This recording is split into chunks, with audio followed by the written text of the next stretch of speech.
The eyes were the only thing I could make out at first. I was paralyzed by the terror of seeing this thing scaling the exterior wall of the hotel in which I was staying at the time. Regardless of the moon being hidden behind the clouds, it wasn't difficult to make out the rest of the shadowed form. The city lights illuminated the world around me, even at this late hour, but only those twin glowing eyes registered with me at the time. I tried to rationalize that it was nothing more than some sort of reflection against a window some floors below me, but it was no use. My legs wouldn't even respond to my pleas for them to hastily retreat me from the glass. The longer I stared down, the more of the creature's mass I took in, along with the darkened flesh of its face, highlighted by the beam of its gaze. I felt the most irrational sensation that I would never see my wife again, which scared me even more than my mortality at the time. She was never a fan of me heading out on these business trips, claiming it was just her fears of the crazy things that could happen on the road that inspired her to try to talk me out of them. It wasn't until this very moment that I agreed with her outlook. Grrr. A deep voice growled from seemingly all around me. Agree. It continued, finishing the last syllables of my name. With that, my racing heartbeat kicked my legs into action, finally breaking my gaze from that thing that slowly drew closer to my 22nd story window. I ran to my overnight bag, still sitting on the bed, tossing what little I had removed back in. I pulled my jacket from the hanger, my small tarnished watch slipping from its pocket to the plush mattress. I just glared at the thing, my mind frantically seeking anything rational to focus on.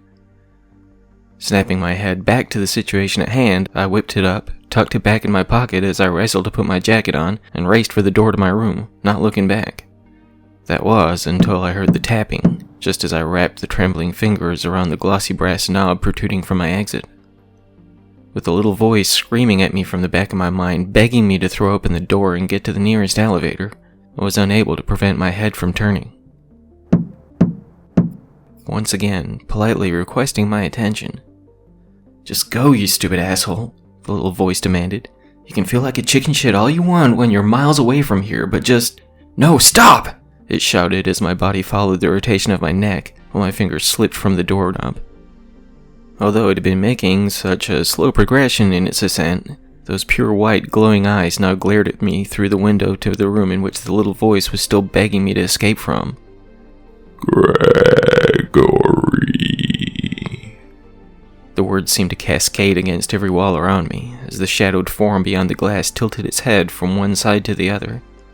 With its jet-black palms pressed against the outside window, I couldn't understand how it held itself in place so high above the city below. Of course, the rational side of my brain was still screaming at me to move, not remotely concerned with how this thing dangled from my room's exterior like a charred Christmas ornament.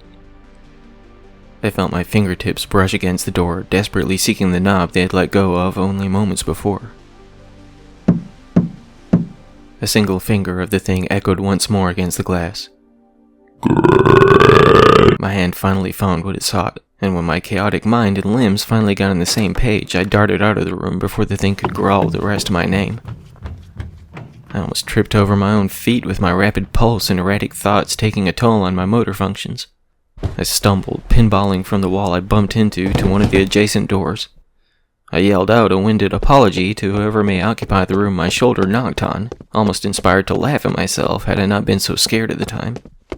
I kept cutting glances back over my shoulder, desperately hoping to see no sign of that monstrous thing that assumed we were on a first-name basis. I heard no repetition of that haunting growl as I sprinted through the hallway, but I wouldn't simply accept that to mean I was out of harm's way. There was no reason to believe it had succeeded in entering the building, but what the hell did I know about the nature of such a thing? For all I knew, it could have slithered through like a stream of ink after its repetitive tapping finally cracked the glass. My mind was spinning, each thought more erratic and fueled by terror than the last, but I wouldn't let up. My body shivered like I was naked in the snow while I waited the elevator, the impatient drumming of my foot becoming more of a spasm than anything rhythmic. Whether it was just in my head at the time, I could swear I still heard that finger bouncing against the window. I rationalized that this would be impossible, as there were no windows in the hallway, only doors. But when the idea of that thing somehow waiting for me in the elevator struck me, I didn't waste any more time dwelling on the logistics of it all. I pushed through the door to the stairway, set to descend the many floors on foot as quickly as my shuddering legs would allow.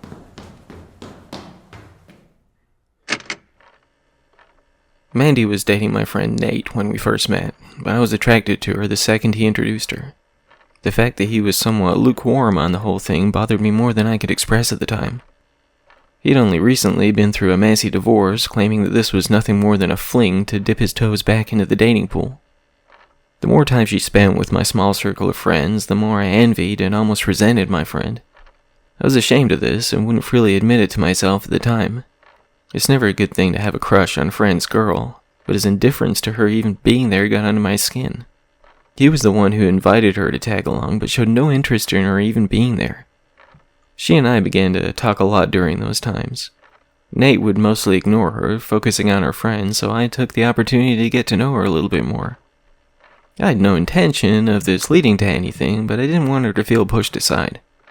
Okay, maybe there was the slightest bit of intent, but I would never act on that while they were still in whatever their relationship was. Still, the more we talked and laughed, the less I could ignore what I was feeling. I also grew more angry with Nate, seeing him neglecting her and keeping her at arm's length, not even realizing how lucky he was.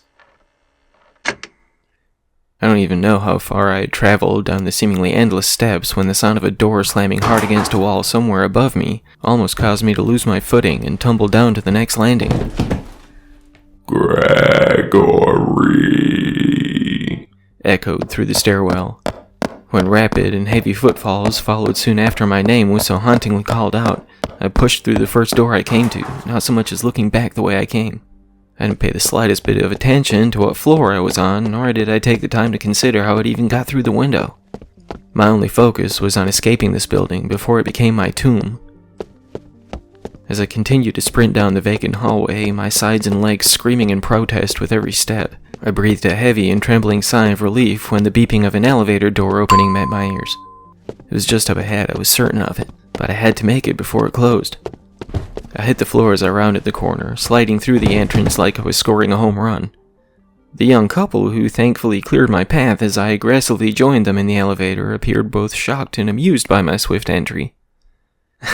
"Sorry about that," I said with a nervous chuckle as I got to my feet, wiping the sweat from my brow. "Didn't want to miss it, you know? I could have held the door for you if you just called out, man," the shaggy-haired guy said, pushing himself in front of the blonde I assumed to be his girlfriend. I shook off my flushing cheeks, giving another apology while attempting to calm my racing pulse. While I was still agitated and nervous, I was not inspired to explain to the two I now shared an uncomfortable silence with what led to my hasty slide through the door. As I stood there, trying my best not to look the couple in the eye, I couldn't shake the feeling that there was something very familiar about them both. The boy was the taller of the two, maybe late teens or early 20s, with shaggy brown hair and broad shoulders. The girl looked to be a couple of years younger, with her hair tied back into a ponytail. They both had similar features, leading me to think they may be siblings rather than a couple. Still, I could swear I knew them. Likely, we had just passed in the hallway at some point, or even in the main strip outside the hotel. Could have been nothing more than some bizarre deja vu brought on by the night's crazy events. Some months after Mandy and Nate split, with him having been through several more of his flings by then, she and I grew closer. Our contact was mostly through text messages and such, but it became more frequent over that time. One random Saturday, I was spending time with the guys at a local bar, getting fairly sloshed for no good reason. I was already pretty tipsy when Mandy and a few of her friends arrived. Nate was a bit standoffish when her group joined ours, but he relaxed after a few more drinks. That night, right as my friends headed for the door, Mandy and I shared our first kiss. My drunken heart felt fit to burst right out of my chest, the moment I had been thinking about for months proving far more intense than I had imagined. When I turned to see Nate giving me a wounded glance from the door, that brief moment of soaring high above Cloud 9 came crashing back to the ground. When the elevator that seemed to be taking an incredibly long time to reach the lobby shook violently with the ceiling pushing down a good few inches, I wasn't the only one who screamed. "What the hell is that, Connor?" the blonde asked, gripping his shoulders. "I don't know," he said, trying to come off less afraid than his eyes looked at the time. "We need to get out of here," I said, bracing myself for that thing peeling open the top of the elevator like a sardine can. Gregory. "Stop that!" I screamed out, making the teens jump again. Seconds later, the beep sounded, with the door sliding open. I ran without looking back. I could hear the two-host company I shared sprinting behind me, but I kept my eyes on the path ahead, pushing through the exit to the parking garage the moment I was able to. For a moment, I felt ashamed for running in front of the teens, potentially leaving them to be a hurdle for that thing. Somewhere in my mind, I didn't fully understand at the time. I didn't want to distance us, to sacrifice them, but to spare them. The creature seemed to have his sights set on me and me alone. They would likely be far safer with me nowhere in the vicinity. The last thing I wanted on my conscience was the gruesome death of an innocent young man and woman, even if I had no idea why this thing was being so relentless in its pursuit. When I heard the door sling open again, I almost fell to the concrete. I was certain that the creature whose unyielding pursuit had led me this far was closing the gap. But when I reluctantly turned my head to see the couple racing in another direction, I cackled like a madman having escaped the asylum. As I ran to the familiar blue Volkswagen, pushing the button on my key fob over and over the second I saw it, I felt just about every drop of blood leave my face when it showed no response to my thumb's demands. I yanked the door handle, cursing aloud when the damn thing refused to let me in before the idiotic and potentially grim truth hit me. "I parked on the 3rd floor," I said, backing away from the strikingly similar but quite different car. It was at that point, as my trembling legs marched me backward, my mind almost paralyzed by the realization that my goal was still a good distance away, that the hinges screaming a ways behind me assured me that my time was running short. I didn't look back at the door that pushed open in a far more gentle manner than my entry into the garage, as that familiar growl spelling out my name assured me that I was likely screwed. The echoing footsteps, some 20 feet to my rear, barely registered over my racing heart thumping in my inner ear. I considered running again, but I knew it was of no use. I had barely been able to stay ahead of the thing with windows and multiple doors between us. I wouldn't have a chance in an open area like this. With my chest aching from my throbbing pulse, the muscles in my legs, sides, and back burning so much it was almost crippling, I reluctantly turned to face the inevitable, whatever that may be. It wasn't as tall as I had assumed from its shadowed form scaling the walls of the imposing hotel. Its shape was slender but muscled, though not much different from an adult male, aside from the forearms and calves that were twice the length of its upper arms and legs. But everything else about it looked surprisingly human. The jet-black skin appeared almost glossy, with its naked and genderless body lined with as much sweat as my own. But those twin, illuminated eyes still held my attention more than anything else about it. The aura beaming from within the human-shaped skull was bright, but not blindingly so. I could look directly into those glowing spheres without wincing, but I was also transfixed by it. The longer we stared at each other, with it steadily growing closer by the second, the more certain I grew that I would never hold my wife again. Night laid on the guild quite heavily when I reached the car after leaving the bar behind, coming off far more annoyed about having to wait for me than the situation warranted. I still couldn't fight off the smile on my face when Mandy sent me a text during the ride back to my place. I paid little attention to my hammered friends as I messaged back and forth with her, eagerly anticipating what the next day may hold for us. It wasn't until the following morning when Nate sent me a text preaching about how wrong I was for what happened back at the bar, that my blissful heart sank back to my churning gut. While he didn't fully come out and say it, by the time our messaging came to an end, it was very clear what he was getting at. In a nutshell, it was him or her. Apparently, I couldn't have both, not in his eyes. Nathan had been my closest friend for some years by this point. For the most part, I would never do anything to hurt him or otherwise abuse the friendship, but I just couldn't understand this. Why did it bother him so much? He clearly wasn't interested in her even when they were together. Why couldn't he let me have this? I'd been in a few relationships over the years, but nothing had ever felt like this before. Sure, it could have been nothing more than some forbidden fruit syndrome making it all the more enticing, but it didn't feel that way. Even after they split up, I couldn't stop thinking about her. I would think that if it was just what I couldn't have that made me want it more, I would have lost interest when he moved on to the next girl. No, he was the one who was wrong in this scenario. He didn't want her, but he didn't want anyone else to have her either, at least not anyone he knew. The more I thought about it, the angrier I grew. He had no right. He could easily bounce from one fling to the next, but I was the old-fashioned romantic of the group. I'd end up in a funk every time a relationship ended, fearing I would never find the right girl for me. Nothing had ever felt so right before. I wouldn't let him keep this from me. I didn't even register the screeching tires over the fear muting my senses at first, but when the bumper of the pickup truck met that glistening darkened flesh, I instantly snapped back to the world around me. "Get in!" the blonde said after throwing open the passenger side door. As I practically jumped into the raised 4x4, I could barely express my gratitude before the driver threw it into reverse. We sped backwards, getting to a halt some 20 feet from where the thing began to pick itself up from the ground. I think we all shared a similar horrified and mesmerized expression as its fractured bones snapped back into place, the split flesh spilling blackened ooze sealing shut before us.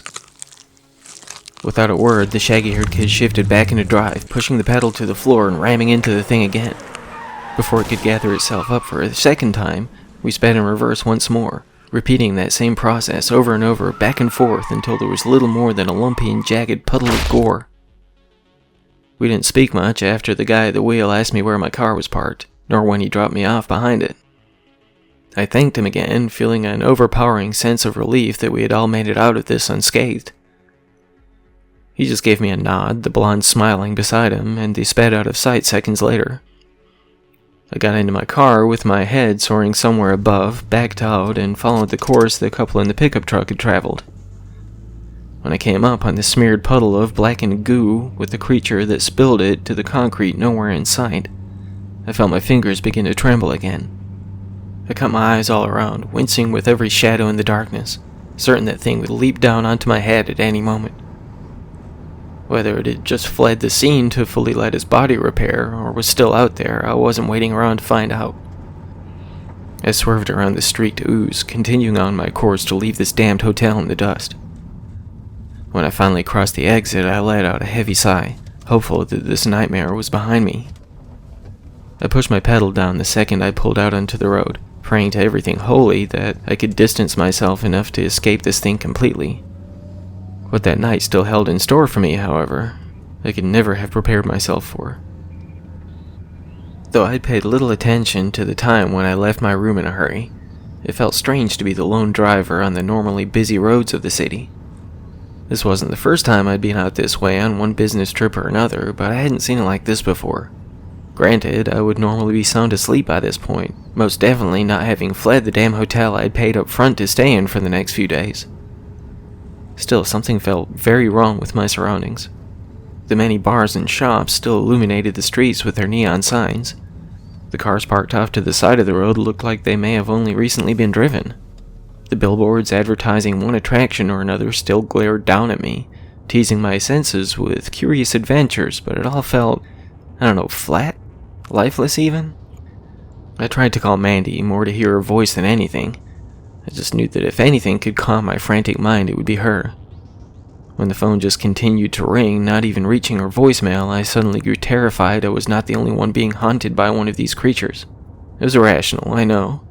Something about this seemingly deserted town and my inability to reach my wife filled me with dread that I would never see her again. I had to get back home. I had to get back to her and never leave her side again. That was the only thought that drove me at this point. No deserted roads or monstrous glowy-eyed beasts could keep me from my goal. When I cleared the borders of the main strip, the lights and seemingly abandoned vehicles fading into the background, I felt more secure in the knowledge that I had indeed escaped. I rolled down my window to allow the cool night air to caress my still strained lungs, breathing in the fresh oxygen as though it was my first. Nate and I drifted apart after I chose to follow my heart, seeing his attitude about the situation as petty and childish. The way my pulse would quicken every time I gazed into Mandy's wide and beautiful eyes, the more I knew this to be the right choice in the end. To this day, every second I spend in her company assures me that it is exactly where I'm meant to be. The way her dark, wavy hair flows across my shoulders when we embrace. How her beaming smile can light up a forest in the middle of a moonless night. How she makes me feel more content than I ever could have predicted. Yeah, I knew this was the real thing. I still miss Nate sometimes, as well as his brothers, but it didn't have to be this way. He got married a few years back, just a couple of months after Mandy and I tied the knot. He didn't attend my wedding, though I had sent him and the guys invitations, but I wasn't even invited to his. Yes, it was he who decided to turn his back on me in the end, but was what I did to him really that bad? I still wonder that at times. If my relationship with his ex did indeed cross those sacred lines of friendship, or if he may have just been looking for an excuse to blow me off. These aren't things I expected to be dwelling on at this age. The whole thing feels childish and blown out of proportion, but such is life, perhaps. Maybe our friendship wasn't as strong as I assumed. It could be that my initial crush on Mandy back when they were still an item was what truly crossed the line. No sense dwelling on the past, I suppose. Not anymore, anyway. There wasn't much on either side of the two-lane highway. Scattered trees and the occasional cluster of bushes, but it was mostly barren. There wasn't anything unusual, as the outskirts of the city weren't exactly bubbling over with anything particularly eye-catching. Still, things felt far more devoid of life than they should. It was while I was attempting to convince myself that I was letting my imagination run wild, when my eyes met the sight of the overturned pickup truck ahead. Given the lack of much of anything else around me at the time, it wasn't hard to make out from a distance. As much as I hoped for it not to be the same one that saved me from whatever that creature had in store for me, the closer I got to it, there was no denying it. I pulled up alongside it, hesitantly nudging my shifter into neutral. Rolling down my passenger side window, I called out, getting no response in return. With a heavy exhale and trembling legs, I climbed out to inspect the still steaming wreckage. I felt an intense, sharp pain in my chest from the fear that the teens had not survived this. There's more than that, though. I didn't know these kids. Why would my eyes be welling up at the thought of something having happened to them? Yes, they had saved me from a potentially gruesome fate, but I swear it felt like my heart was breaking as I looked upon the crushed truck. With fluids leaking to the pavement from various places, I knew I had to make this quick. I highly doubted it would just spontaneously combust like some sort of exaggerated movie scene, but the idea was lingering. Maybe that's just the nature of an average guy stuck in the middle of a very not average situation. There wasn't a trace of the young man and woman, other than specks of blood on the upholstery and a pool in the upside-down ceiling of the cabin. I tried to push aside the irrational aching in my chest, chalking up to the trauma of this long night, and the concern for my wife taking its toll on my emotions. Standing back up, I glared around the area in search of footprints or any sign that they may have fled the scene, but there wasn't so much as a visibly bent blade of grass next to the road. I called out a few more times, still garnering no response. But when I returned to my car, I caught sight of something that almost ceased my blood flow cold. For a moment, I thought it may have just been another vehicle finally joining me on the otherwise desolate road. It didn't take long to register that the twin glowing orbs were not headlights. I gasped for breath as I slid back into the driver's seat, shifting back into drive and pushing the pedal to the floor. I felt the tires struggle to grip the tarmac at first, my attempt at a hasty escape only sending a cloud of burnt rubber behind me. When they finally caught the concrete, sending me skidding left and right for a moment, my spasming hands fought with the steering wheel to regulate them. Within seconds, I was gunning it towards uncertainty ahead, those shining spheres gaining on me more and more. How can it move this quickly all of a sudden? If it could reach this sort of speed, surely it would have reached me easily back at the hotel, right? No matter how hard I pushed my little Volkswagen, it seemed closer every time I took a reluctant glance in the rear view. I didn't know where any of the roads that veered off of the highway led, but as soon as I saw the right turn ahead, I cut the lights and slammed my brakes. With the tire skidding to a halt, I jerked the wheel to guide me down the foreign path. Speed would not be my friend on this far more bumpy and graveled road, but I wasn't trying to outrun it anymore. I needed to find a place to hide. I couldn't know how far behind me it really was at the time, but I could only hope it hadn't noticed me taking the sharp turn. I couldn't see much of anything with the headlights snuffed out, but the moon now peeking through the cloudy night sky helped me out a bit. It was enough to see some sort of building ahead. As it drew closer, it looked to be some sort of old abandoned warehouse, the broken glass of the windows catching the reflection of the subtle glow from above. I parked behind a row of trees, got out and ran to the first door I saw, hoping it would be unlocked.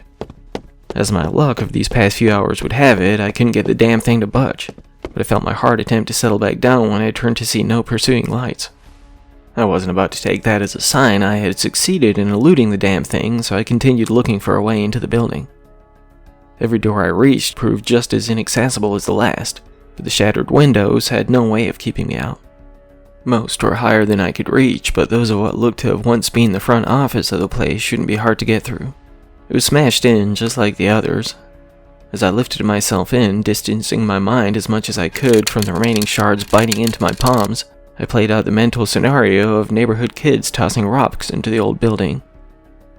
I almost let out a strained moan when another jagged fragment tore through my pants and into the meaty tissue of my upper thigh. I tumbled into the ancient office, already dry-rotted table collapsing beneath me and dropping me to the floor.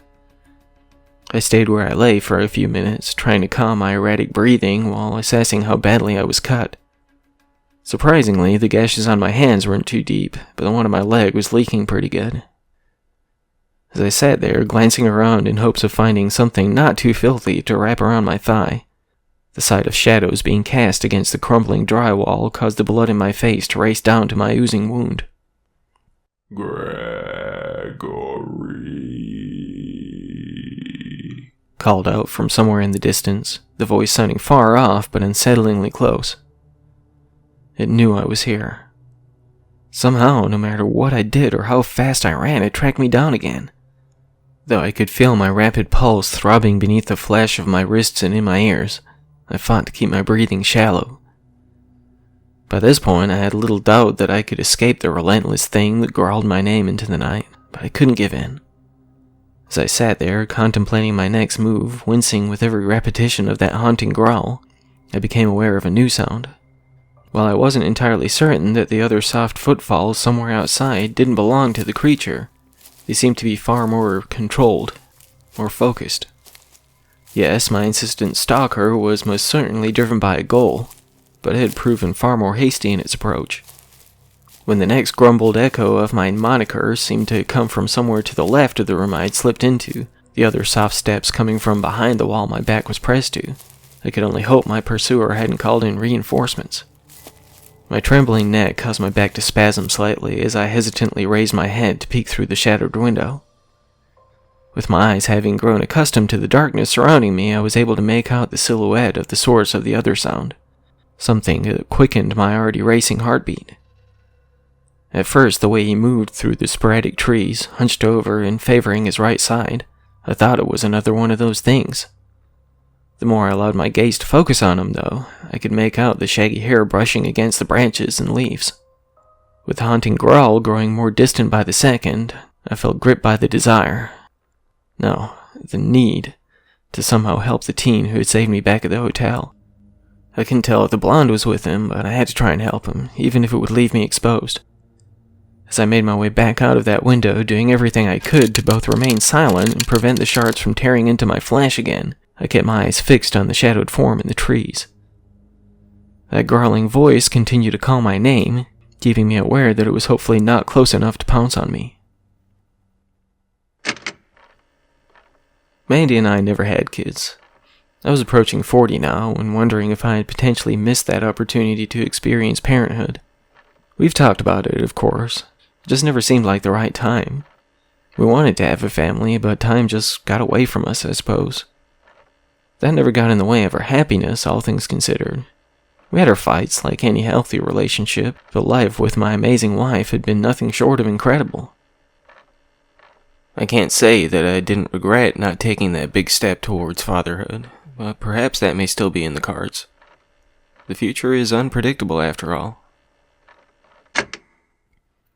That's what I told myself as I crept across the grassy splits in the tarmac, attempting to keep my movement silent. That if I made it back home to Mandy somehow, maybe it was time to take that plunge. I had most certainly decided on seeking out a new line of work if I survived this. I'd be damned if I'd take another one of these godforsaken trips. The closer I got to the shaggy-haired kid, now crouching between two thick trees, trying to remain unseen, he looked to be in pretty rough shape, likely in need of medical attention soon. His right knee was shredded, with split and torn tissue oozing through the ripped jeans. Blood was also leaking from a nasty gash across his forehead, with his left eye puffy, swollen almost shut. "This is all your fault," he whispered when I closed the gap between us. "I'm so sorry," I said, not fully understanding why I was feeling so guilty. Yes, he would likely not be in this situation if not for saving me back at the garage, But could I really be held responsible for the actions of this relentless creature? Danny. She's gone, man. I don't know. The cracking in his voice gave way to incomprehensible blubbering. I didn't mean for any of this to happen. I don't know why that thing won't let the hell up. I don't even know what the fuck it is or what it wants. You sure about that? He asked, his expression suddenly growing stern. There was something about the way he spoke. Though I couldn't quite put my finger on it at the time, I could tell that he fully and truly believed I was responsible for this. Somewhere in the back of my mind, I felt the strangest sensation of remorse. It was as though the puzzle pieces were battling to align themselves, to spell out the secret of the mystery that led to this. When that growling repetition of my name echoed from much closer than it had before, I knew I didn't have time to dwell on patching together my scattered thoughts.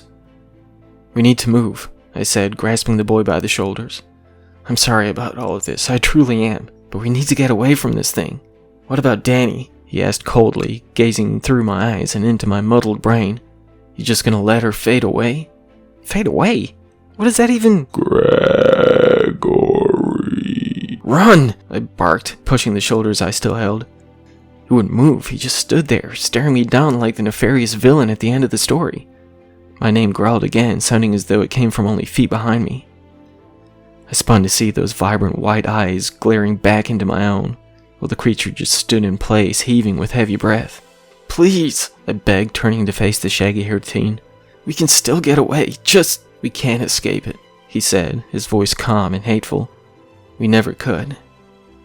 When I faced the creature again, I felt all the life drained from my trembling limbs, as it reached a blackened arm to its back, pulling forward the young girl it had claimed, its long and bony fingers wrapped around her scalp.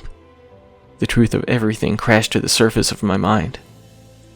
There's no sense in running anymore, the boy said, his voice maintaining that lifeless croak. You were warned this could happen. You have to make a choice, Dad. What if? Those can be the two most dangerous words in the English language. No matter how wonderful a life we may live, there's always that one thing that we wish we'd done differently. The road untraveled. Danny didn't even look afraid as the creature held her outstretched before it, still saying nothing more than my name. When Connor, her older brother by 3 years, began to move, lazily bumping his shoulder against mine as he paced towards his sibling, I can't even describe the sensation of anguish that struck me. No! I screamed out, trying to prevent him from moving any closer, but he just shook my hand away. I wrapped my arms around him, begging him to stay, but he still wouldn't let up, dragging me closer with him. Please, I whimpered. Don't do this. He finally stopped, turning to face me, the unblinking glowing eyes now behind him, casting a shadow upon me. It's in your hands now, Dad. You gonna run? You gonna fight for your kids? Make your choice now, or fuck off. While his words had been as cold and lifeless as his empty stare, those last few were filled with contempt. The longer I gazed into his glassy eyes, the more tears began to spill from mine. I couldn't blame him for the hatred oozing from his voice. I just stood there, face to face with the one I had adored since he took his first breath. The memories of years gone by I had allowed to fade, attacking the front of my brain like a hurricane to an unsuspecting coastal town. It was a simple moment of weakness some weeks back that led me out into the night, attempting to walk off the melancholy of one of my biggest regrets. It was after midnight on that Sunday, well, early Monday by that point, so most of the city was already at rest as I strolled alone across the sidewalk. I was always something of an introvert, never leaving the comfort of my shell in school. Some harder times on the home front didn't help, but I never had friends or anyone to talk to back then. I never dated or partied or hung out or fooled around. Just kept to myself as I attempted to survive the teenage experience. Given some of the poorer decisions of my parents, I couldn't hope to continue my education after achieving my diploma, so I joined the workforce, eventually freeing myself from my childhood home. As time passed, I ended up in a fairly dead-end factory job. It was there that I met Nate, who would become my first genuine friend. He, his wife, and his 2 brothers already had a decent friend circle, and I fit in quite well. We all shared similar tastes in music and entertainment and would spend years enjoying the good times that had always been out of reach in my youth. When Mandy came along soon after Nate's messy divorce, I experienced something I didn't expect. Envy. I had my friend's back as he recovered from his wife's betrayal and fully supported him dipping his toes back into the dating pool. I had a few relationships come and go over the years, never quite feeling that spark, growing steadily more skeptical about such a thing even existing. That was until Mandy. We all hung out together over the couple of months they dated, each time making me more and more jealous of my friend. I hated myself for feeling this way, especially after everything he'd endured before this. But when he confessed that this was just a rebound fling, I was genuinely pissed at him. I wouldn't tell him about it, of course, but it lingered in my mind. When he moved on from Mandy to some other girl, stage 2 of his rebound process, I allowed something that I never should have. Hope. This all culminated a year or so later with a drunken kiss at a local bar. Nate looked so hurt on the ride back to my home, scorning me in the text the following day. It was at that moment that I knew I couldn't have this one thing that I'd wanted more than anything before, not while maintaining the only friends I'd ever known. I hurt Mandy too when I told her I couldn't allow this to continue, that I couldn't give her what we both wanted. Nate still acted differently towards me after that, but honestly a big part of me resented him as well. He clearly had no interest in her. Why couldn't he allow me a chance to at least see where it could go? As time passed, Mandy and I managed to hold on to our friendship, but when more opportunities with her presented themselves, my friend still carried on the same way. Every time I had to turn her away, I could see the sadness on her face, tearing a new hole in my heart in the process. Eventually, she moved away to another state, leaving me alone to dwell on what could have been. When Nate got a new job, I quickly understood that what I had assumed to be the most genuine friendship of my life had been nothing more than a convenience. He would plan events and such during times that he knew I was scheduled to work. He'd return my text messages but never open a conversation other than to tell me about plans he was well aware I couldn't attend. Some months later, we fell out of touch completely, as Mandy and me had some time before.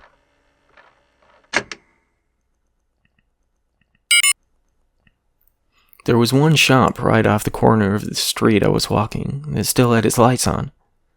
While I was just strolling to clear my head, smoking a cigarette or 3 on the way, I hadn't really paid attention to the world around me, my subconscious taking the wheel as my mind drifted somewhere above. Why a pawn shop would still be open at this hour I couldn't say, but I had my curiosity, mostly due to the fact that I'd never really noticed it before. I drove this road to work every day, but I generally kept my eyes ahead rather than distracting myself from the unpredictable daily traffic.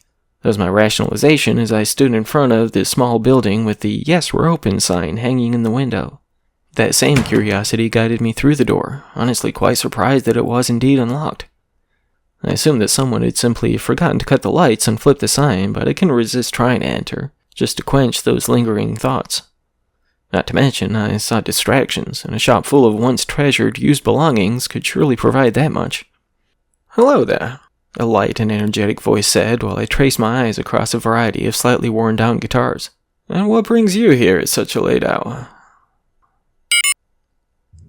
My gaze switching between Connor and the creature holding his little sister hostage inspired my pulse to quicken so much that I was certain blood would squirt from my neck and wrists if this continued much longer. The blackened and sweat-moistened flesh heaved with its own heavy breaths, but it no longer growled my name. It had no more reason to do so, with me trembling like a scared child before it, of course. While my mind still wrestled to form the conflicting memories into separate files, those most recently formed proving more tricky to push aside, I had to control my thoughts. I had to find which ones were real. As the brow of the boy before me loosened, those brown eyes widening and shimmering with tears, my vision cleared, wiping away the cobwebs to see what I had allowed myself to forget. The illusion faltered, revealing not the tall, broad-shouldered, and confident young adult, but the shorter and narrower form of the one who showed me what love truly feels like. My son. Soon after my friendship with Nate fell apart, I took solace in the arms of Haley. She was another friend I had made through those that didn't care to talk to me anymore. One who had been similarly pushed aside. In the beginning, we mistook our friendship for something else, which led to her becoming pregnant. We married during those months leading up to the birth of our son, seeing this as the right choice for him. We both, I suspect, had our doubts about this, but our intentions were good, just like those who paved the road to hell, as the story goes. We had our moments, though, when we allowed ourselves to believe this was the real deal. I was so proud of her that morning when our boy came into this world. The second I saw him, my heart almost burst from the sheer magnitude of emotions. Every pain and hardship from my past faded into a blur when I looked into his brown eyes, those of his weeping mother.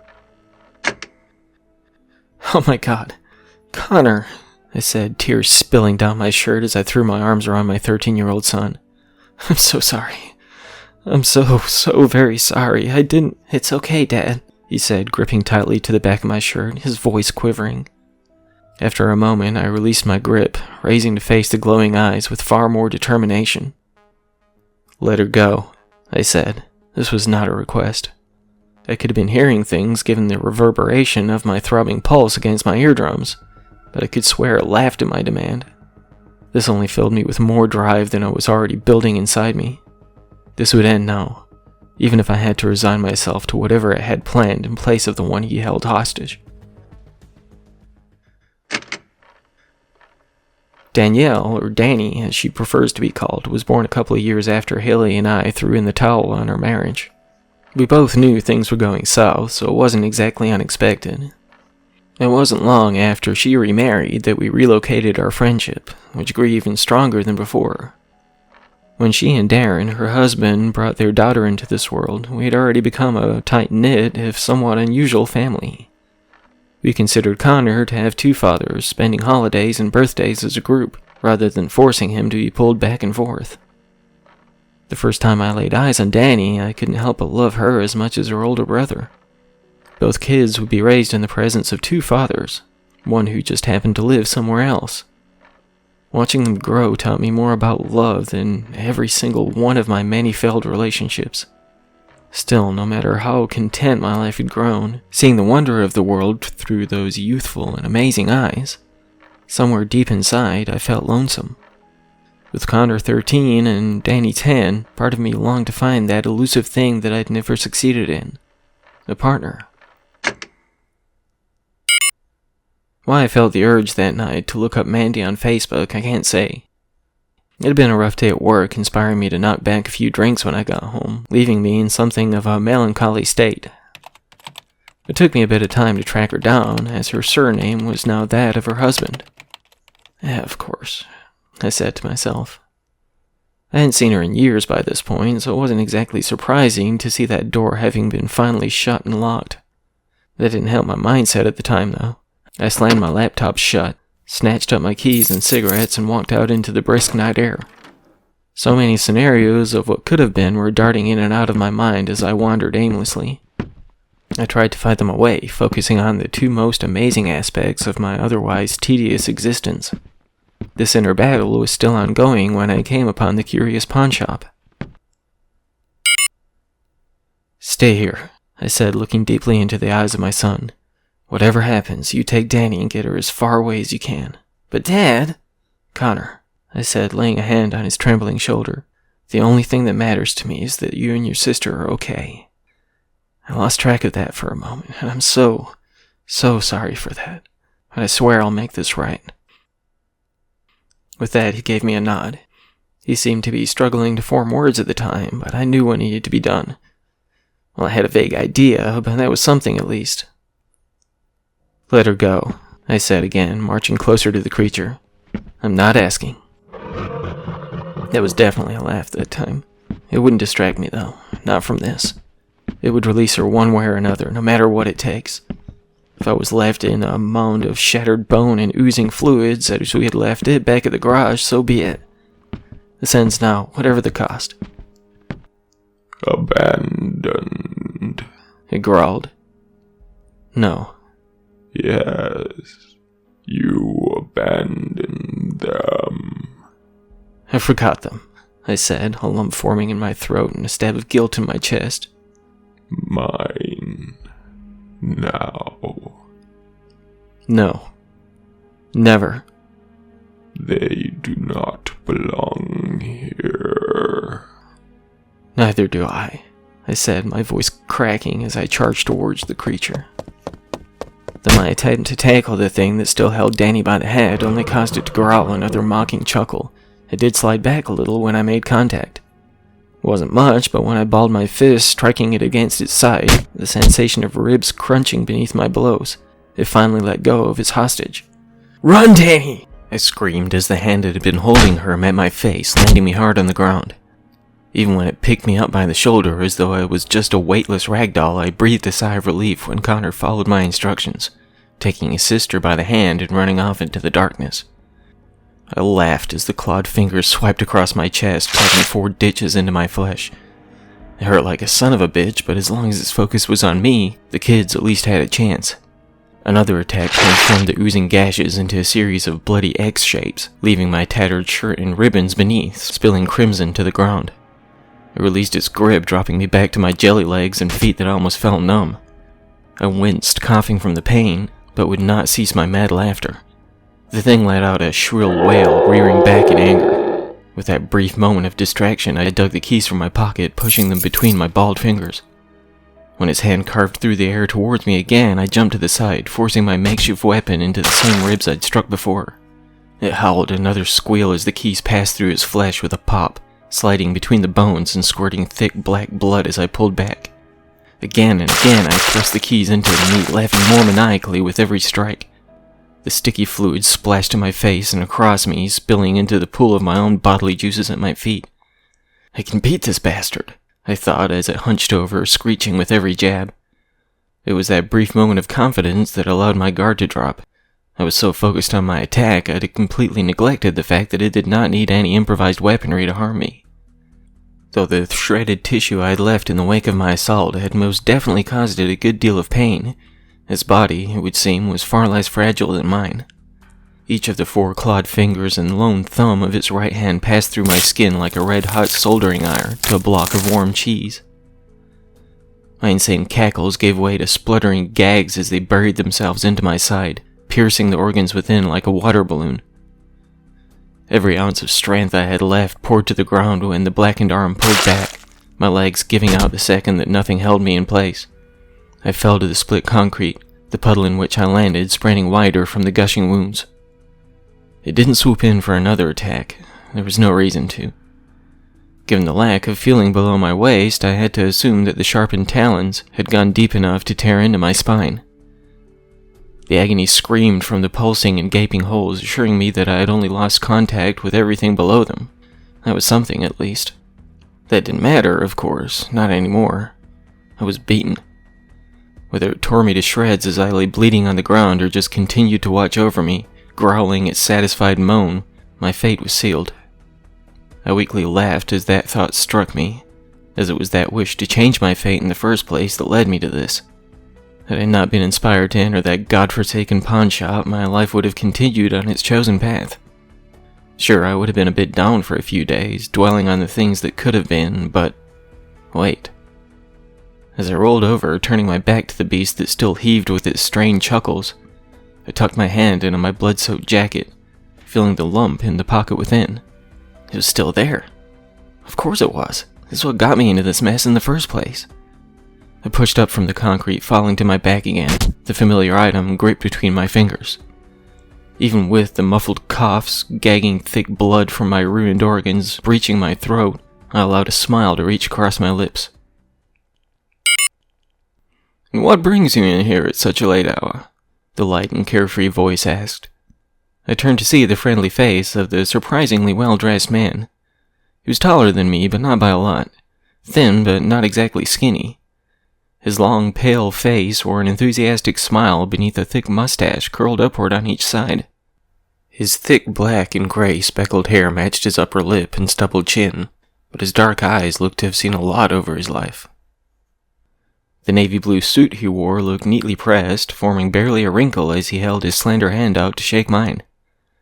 His skin felt quite warm against mine, having been wandering aimlessly in the brisk night air before strolling into this shop. His handshake was firm, but not in that let's see who can squeeze the hardest sort of way.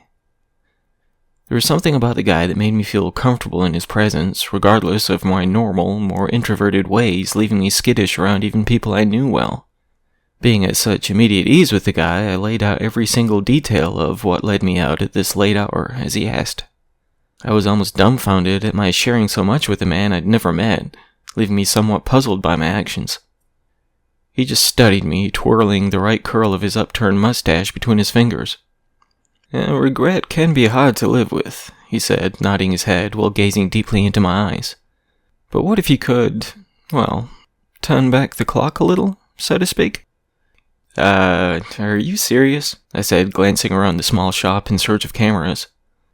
Though I still felt that bizarre sense of comfort with the guy, I began to wonder if he was playing some sort of prank. Indeed, Gregory. Indeed, I'm quite serious. Wait, I said, trying to recall if I'd spoken my name during my spilling the information he had no right to hear in the first place. Walk with me, he said, gesturing with a tilt of his head as he strolled down the aisle. I followed behind, not thinking twice about whether or not I should. My head was in the clouds a bit, still attempting to puzzle together this strange interaction, not questioning why I felt such unyielding trust in this unusual individual. I didn't even glance at the many shelves we weaved between, only kept my gaze fixed on my guide.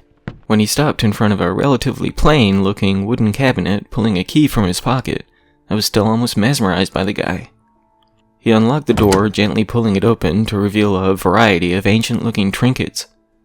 There was a dusty music box with a porcelain ballerina perched on its top, a rack with what I would assume to be maybe around 20 rings of many designs and sizes, along with some necklaces, bracelets, and other classy-looking jewelry on different props. My eyes darted from a small glass case holding a faded pack of playing cards to a slightly tarnished silver flask. It wasn't until he slid a small wooden box from the highest shelf that my senses were no longer entranced by the fascinating treasures before me, the item in his hands claiming my full focus. He handed me the box to close and lock the cabinet of curiosities, pulling it from my hands the second it was sealed. Once more, he gestured for me to follow, as he led me to the glass counter upon which the fairly dated-looking cash register sat. Whatever was encased in the counter, I couldn't say, as I was solely zoned in on the box he gently placed on the countertop. With this, he said, pulling open the lid to reveal a simple-looking brass pocket watch, his chain wrapped around the velvet lining, you may very well alter your fate. He pulled the watch from its confinement, pressing the button on its top, springing open to reveal its face. The 12 symbols that I assumed to represent the day's hours were of no design I'd ever seen. The way they curled and wrapped around one another, it almost appeared as one circular, yet beautiful and artistic pattern. Though each was still separate, only joined by slender strokes, the longer I looked at them, the more I understood. These were not hours, but representations of fragments of time, of history, my personal history. I pried my transfixed gaze from this miraculous thing back up to meet that of the smiling shop owner. I can go back? I said, not questioning, but stating the fact. Not quite, he said. You can revisit a time in your life, setting a new path in motion, but you will remain in this time. When it's done, your memories will, well, shall we say reset to your new accommodations? You're not serious. Oh, I am, Gregory. But you must not lose track of the watch once the dice are cast. Yes, I should have asked more questions, but I didn't. Be it from my head still spinning from the drink, or just the wonder of this unusual place and even stranger man, I was enamored by the possibilities. I didn't take the time to consider how such a thing would alter the world I inhabited, nor the penalty should I indeed lose the watch. I simply asked, how much? For a moment, I saw a glimmer of something else behind the man's eyes. Something darker than the warm presence I'd felt since entering the place, but it faded before I had a chance to fully register it. At that point, I braced myself for anything from an inflated price I could never afford, to my soul being asked to sign over in a droplet of blood. This would be surprisingly far from the case. This may come as a shock, given the nature of humanity, the man said, again twisting the curl of his mustache. But I'm not here to make a profit. I only wish to help the lost souls of the world find peace. What are you saying? $20 and it's yours. Again, I didn't ask why, how, or what the hell. I just dug in my pocket, hoping I'd thought to bring my wallet. As I pulled 2 crisp $10 bills from the billfold I had indeed brought along for the walk, I handed them over without a second thought. "There is one more thing you should be aware of," he said, holding the bills in one hand and the watch in the other. "On occasion, though it is quite rare, such events as rewriting a personal history can grab the attention of, well, let's call them the auditors." "Auditors?" "Fate can be a fickle thing, my boy. Though they often pay little mind to trivial alterations in otherwise, well, forgive me, but unimportant lives, in the grand scheme of things, of course, there is still a very small chance that your alteration could be noticed." I just stared at the guy, unsure of what to even think about this little trinket of information. "The chances are quite slim, but still worth mentioning." "And what if I do, get audited?" "Well," he said with a shrug, "you'll know it if you see it." Call it blissful ignorance or just my drunken mind still intoxicated by the possibilities, but I said to hell with it. He never told me his name, nor did he give me any sort of instructions on how to work the watch, only a parting handshake and a slap on the back. When I stepped back out into the chilly night, I didn't so much as look back as I walked back to my home, lighting another cigarette and keeping the watch gripped tightly in the hand I placed in my pocket. I stepped back in my house, still holding my purchase in hand, attempting to wrap my mind around everything. I'd just about talked myself out of using the thing, understanding for the briefest of moments that the cost may indeed be too high. That was until I pulled back open my laptop, neglecting what inspired me to close it in the first place. One glimpse of that beautiful smile, beaming as the one I let slip away held on to her husband, was all it took. What happened next is still a blur. As soon as I pushed the button to open the lid of the watch, a clear picture of the times I wished to revisit flooded the forefront of my mind. The next thing I was aware of was talking to my wife on the phone as I pulled into the parking garage of the hotel. The memories of the amazing life we had shared together were all I knew, my heart aching to return to her as soon as my business in this town was wrapped up. Perhaps it's the cruel irony of this whole experience that I wouldn't actually share a moment with her after throwing away all I had to be in her arms. I swear those glowing eyes flickered with fragments of rage as I held the watch out before me, flaunting the damn thing in its face. The creature seemed to move in slow motion as it attempted to reach me while I clicked the button again, opening up the timepiece for the last time. I screamed out, closing my eyes as I forced my shivering hand towards the concrete. During those few seconds, while I hoped to God and the fates themselves that destroying this thing would set things right, I felt my consciousness being thrust from my body. "You're really gonna do this to me again?" the familiar voice said, my fractured heart aching from the sound. "I have to," I said, my awareness of my new surroundings taking a back seat to the sight of those glassy hazel eyes. It felt as though I was standing in the center of a tornado, darkness and foggy wind swirling around me. The only light I could make out was the subtle illumination surrounding where I stood, face to face with the one I could never fully let go of. "I'm so sorry," I said, that same guilt I had felt years before practically knocking the wind out of me. She just shook her head, her dark, wavy hair being tossed by the subtle breeze emitting from the chaotic cloud around us. Though the sadness in her eyes matched my own, a strange smile made its way across her lips, inspiring me to follow suit. "We never could catch a break, could we?" she said with a slight chuckle. "Nope," I said, forcing a laugh out. "I guess not." With that, she wrapped her arms around me, my heart beating rapidly against hers. I knew this wasn't really happening, that it wasn't truly her that I held, but it would seem this was the closest I could get. The kiss we shared before my final words to my beloved wife was even more passionate than the first, so many years before. Maybe that was due to the extreme circumstances or just the fact that I wasn't shit-faced this time, but it made what I had to do so much more difficult. "At least I know now," I said, backing away from her, inching towards the growing storm, "that we would have been happy, that we would have been amazing together." The look in her eyes as I felt myself being thrust back to where I lay flat on my severed back was not one of hurt, but acceptance. This was not where I belonged, nor who I belonged with, regardless of how right it felt. There's that same acceptance that I held as tightly as the watch as it shattered against the concrete. The anguished howl of the one the auditors had sent blended with the ground crumbling beneath me, my 2 functioning limbs not so much as fighting against my swift descent. While I wasn't entirely sure where this fall would lead me, nor what sort of shape I would be in by the time I reached it, somehow I knew Connor and Danny would be alright now. That was enough.